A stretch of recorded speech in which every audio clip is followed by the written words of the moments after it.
이번 시간에는 전반적으로 경영 정보학이라는 것, 그 다음에 데이터를 분석할 때, 그리고 이게 데이터 분석하는 사람들이 어떤 역할을 하는 것인지, 사회에서는 어떤 것이 사람에게 요구되고 있는지, 사회 현황은 어떤 상황인 건지에 대한 전반적인 개요를 배우도록 하겠습니다. 먼저 데이터 분석을 경영학과 차원에서 하기 위해서는 이 정도의 커리큘럼이 필요합니다. 데이터베이스에 대해서 먼저 이해를 하고요. 이런 데이터베이스가 회사 내에 구성이 되어 있을 때 어떤 방식으로 데이터를 추출하여서 그리고 어떻게 저장을 하여서 데이터를 활용할 것인가에 대한 논의를 데이터베이스 관련된 수업에서 먼저 배웁니다. 그리고 이 데이터를 뽑아내서 어떤 방식으로 비주얼라이징 할 것인지 혹은 어떻게 분석할 것인지에 대한 기초적인 지식을 파이썬 수업 시간에 배웁니다. 파이썬을 다룰 때는 데이터를 수집하는 것들도 일부 배우는데요. 회사 내에 안정적으로 계획을 짜서 정량화되어서 수집되어 있는 데이터도 있지만 회사랑 관련된 이슈들 혹은 회사의 고객들이 어떠한 의지를 가지고 있는지, 의사를 가지고 있는지에 대한 데이터들은 웹상에 많이 있을 가능성이 있습니다. 그래서 웹에서 데이터를 크롤링해서 수집을 해서 사용을 하는 경우도 많기 때문에 파이썬에서는 데이터를 수집하는 방식에 대해서도 논의를 합니다. 파이썬 프로그래밍을 다양한 학과에서 가르치긴 하는데 경영학부에서는 기본적으로 기업 내 데이터를 어떻게 다룰 것인지 그리고 웹상의 기업과 관련된 혹은 고객과 관련된 데이터를 어떻게 수집하고 다룰 것인지에 대해서 논의를 하고요. 이걸 조금 더 심도 있게 데이터의 형태에 따라서 혹은 데이터의 특성에 따라서 분석하는 것을 데이터 어널리시스 분석 방법에서 배웁니다.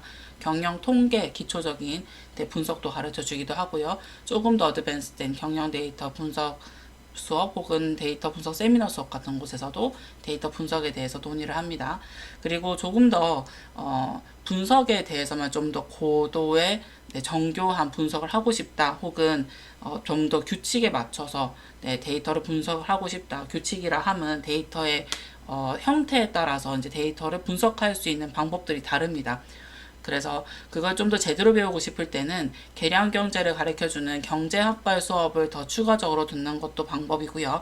그리고 회귀 분석만 한 학기, 두 학기로 구성되어 있는 게 통계학과입니다. 그래서 통계학과는 데이터 분석에 대해서 조금 더 이론과 함께 자세히 가르쳐 주시는 경향성이 있습니다. 그리고 혹은 사회학과에서는 소셜 네트워크 어널리시스, 사회 연결망 분석에 대해서도 조금 더 한 학기를 구성을 해서 가르쳐 주는 커리큘럼도 있습니다. 그래서 여러분들이 데이터 분석에 대해서 조금 더 심도 있게 배우고 싶다고 하시면 학교에 있는 여러 학과의 분석 관련된 수업들을 찾아 들어가셔도 괜찮고요.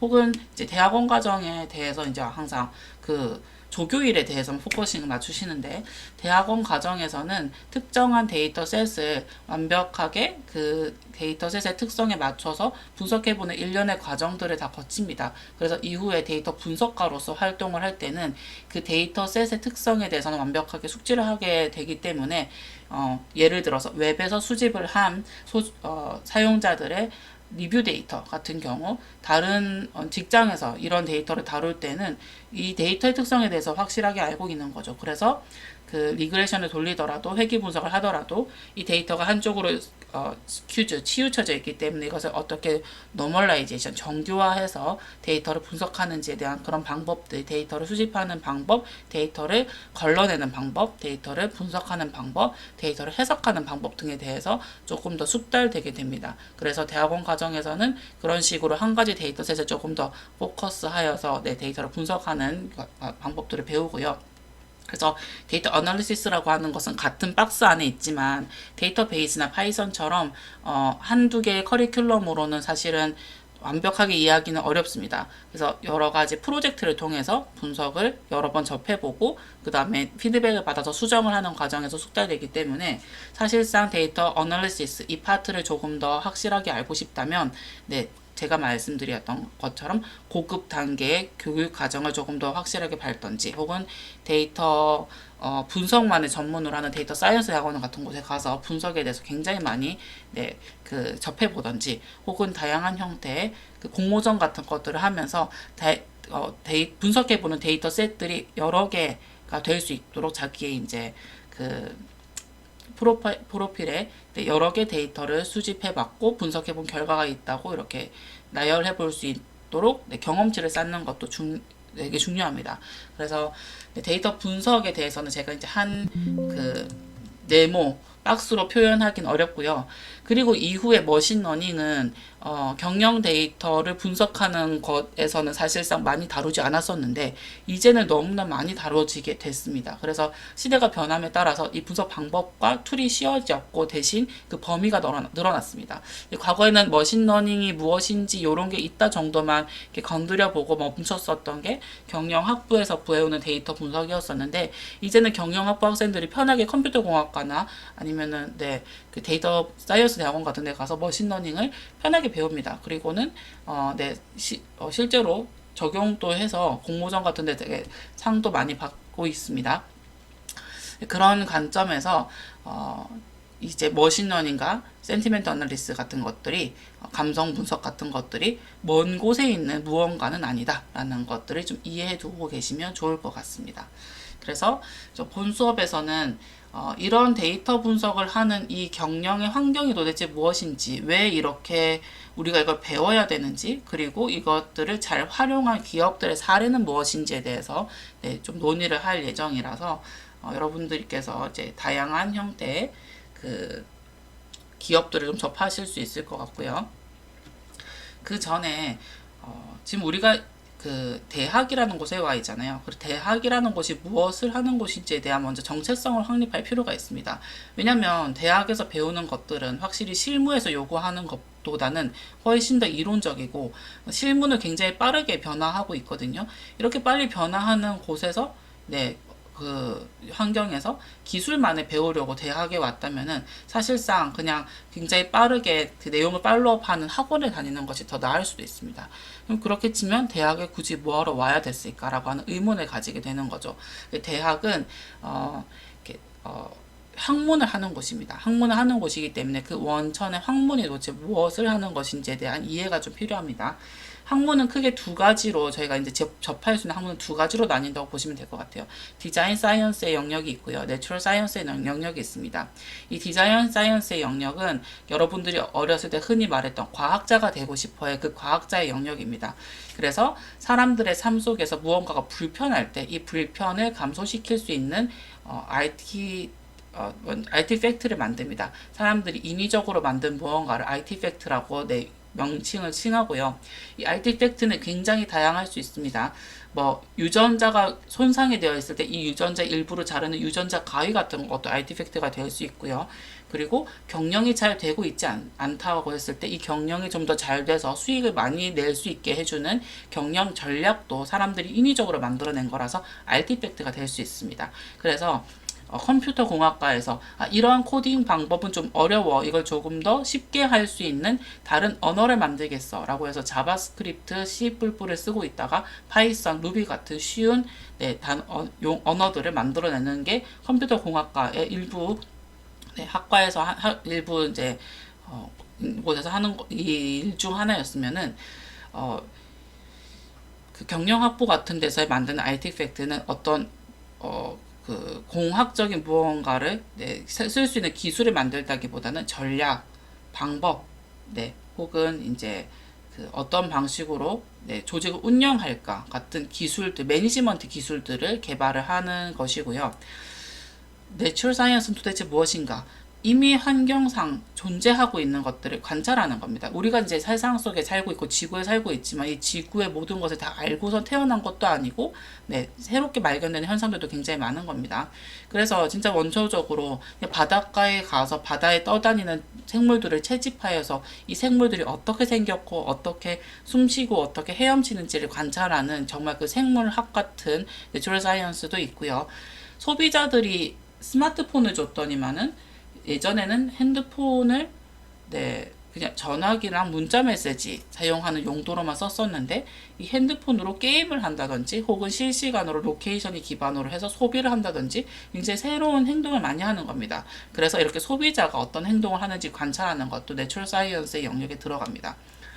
네, 인간을 관찰하고 인간이 쓰는 언어를 관찰하고 인간이 말하는 방식을 관찰하고 혹은 우리가 살고 있는 지구상의 생물을 관찰하고 물을 관찰하고 그 모든 것들이 내추럴 사이언스에 해당하기 때문에 관찰하는 도구가 얼마나 좋은 도구인지에 따라서 이 관찰할 수 있는 범위라든지 능력대가 굉장히 좋아집니다. 그래서 예전에는 사람들한테 몇 시간 핸드폰을 쓰셨습니까? 라고 설문을 합니다. 그리고 이 설문조사를 하는 것도 펀드가 많은 학교에서 조금 더 많은 사람에게 조금 더 정교하게 설문조사를 할 수 있었다면은 이제는 사람들이 사용하고 있는 핸드폰에 애플리케이션 하나 심어서 이 사람들이 몇 시 몇 분에 어떤 애플리케이션에 들어갔다가 다음에 어떤 것으로 넘어가는지 트래킹을 다 하는 겁니다. 그 데이터로 이런 집단의 이런 나이대 이런 성별의 사람들은 이런 그런 어떤 요일에는 주로 이런 행동을 하는구나 혹은 챗 GPT를 깔고 난 이후랑 이전에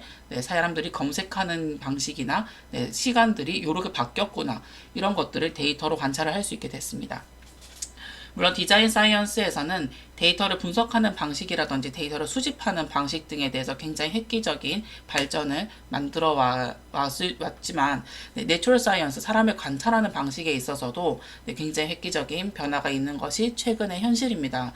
그래서 여러분들이 학문을 하는 학교에 들어왔기 때문에 대학에 들어왔기 때문에 어떤 방식으로 데이터를 수집할 것인지에 대한 지식도 있어야 되고요. 그리고 이 수집된 데이터들을 어떤 방식으로 분석하고 그 분석한 것으로부터 인사이트를 얻어 결과를 도출할 것인지에 대한 지식도 배워나가는 것입니다.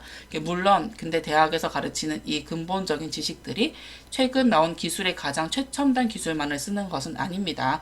그렇지만 이것을 관찰하는 시각들, 그 다음에 이 관찰로부터 도출된 결과물이 계속적으로 축적되어서 하나의 이론을 만들어내는 것이 대학의 역할이기 때문에 어떤 방식으로 과거의 사람들은 행동했었고 그 다음에 현재 행동할 것이라 예측되는데 새로운 도구가 생겼더니 예측할 수 있는 방법이라든지 관찰할 수 있는 범위가 늘어나서 이 새롭게 관찰될 수 있는 영역도 과거의 이론에 적용이 되는지 이런 것들을 체계적으로 사유하고 생각하고 그 다음에 분석에 해석을 넣어두는 일련의 과정들을 거치는 것이 대학에서의 학문에 하는 역할이고요.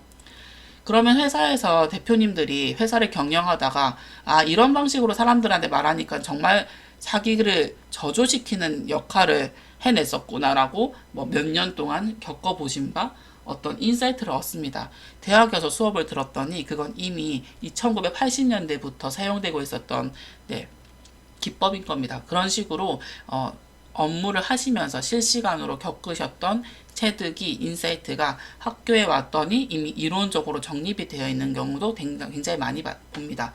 그러면 실무에서 실제적으로 어떤 식으로 반응하는지에 대해서는 잘 직접 알 수는 없지만 이론을 이해한 상태에서 이 실무자들을 봤을 때 이들의 행동이 조금 더 잘 이해가 될 수 있는 그래서 이런 식으로 말을 하면 안 되는구나 저런 식으로 말을 해야지 조금 더 이분들의 능력을 고취시킬 수 있겠구나 하는 그 사람들에 대한 이해도를 높일 수 있고 혹은 컨트롤할 수 있는 능력치가 더 높아질 수 있는 게 대학에서 이 학문이 축적하려고 하는 지식의 특성이라고 보시면 될 것 같습니다. 디자인 사이언스 관점에서는요, 사회의 많은 문제들, 현 기술이 갖고 있는 많은 문제들을 먼저 포착합니다. 그리고 이것을 해결할 수 있는 새로운 아티팩트를 만들고요. 이 중에 정보 기술을 기반으로 아티팩트가 만들어진다. 인포메이션 시스템의 테크놀로지에 대한 아티팩트를 이제 IT 아티팩트라고 합니다. 경영학부에서 경영학을 조금 더 잘 돌아갈 수 있게 도와주는 정보 시스템을 개선한다든지 혹은 도입하는 방식을 바꾼다든지 사용하는 방식을 어떤 식으로 튜닝하는 것이 경영학부의 IT에 관련된 부서에서 하는 일이고요. 경영정보 시스템이라는 학과에서 하는 역할이라고 보시면 될 것 같습니다. 그러면은 과거 문제가 이 솔루션, IT 아티팩트로 통해서 해결이 됐다면은 이 새로운 뉴 시츄에이션은 과거의 시츄에이션보다 좋을 겁니다. 그래서 이 과거의 시츄에이션과 뉴 시츄에이션을 비교해주는 역할들을 이제 과학자들이 하는 거라고 보시면 될 것 같습니다. 학과의 학문의 역할 영역에서 하는 것이라고 보면 될 것 같습니다.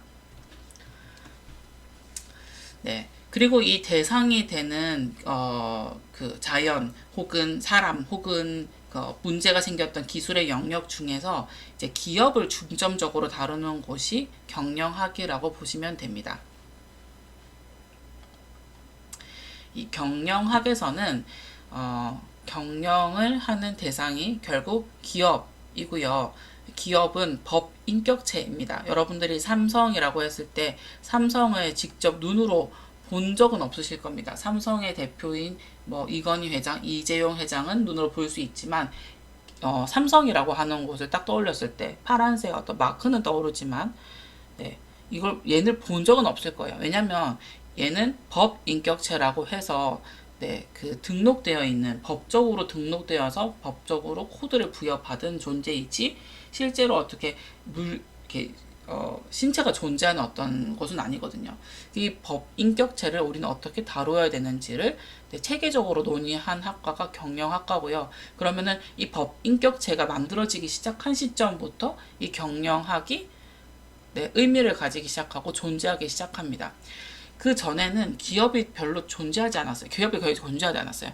물건을 사고 팔고 했었던 것들은 아주 과거부터 있었죠. 조개를 주고 받으면서 내가 만들지 않은 물건들은 너한테 사가지고 네, 구매를 했으니까요. 그래서 커머스라고 하는 네, 상업 자체는 물건을 교환하는 행위 자체는 석기 시대부터 있었지만 조개 껍데기로 네, 개발을 해서 화폐를 만드는 그 시절부터 있었지만 이것을 법 인격체로 등록을 해서 하나의 법인체가 경영을 하는 것은 굉장히 최근에 있었던 일입니다. 그래서 다른 학과, 특히 뭐 인문사회학과에 비해서는 경영학과가 만들어진 역사를 따지자면은 상당히 최근에 네, 경영학과는 네, 만들어졌습니다.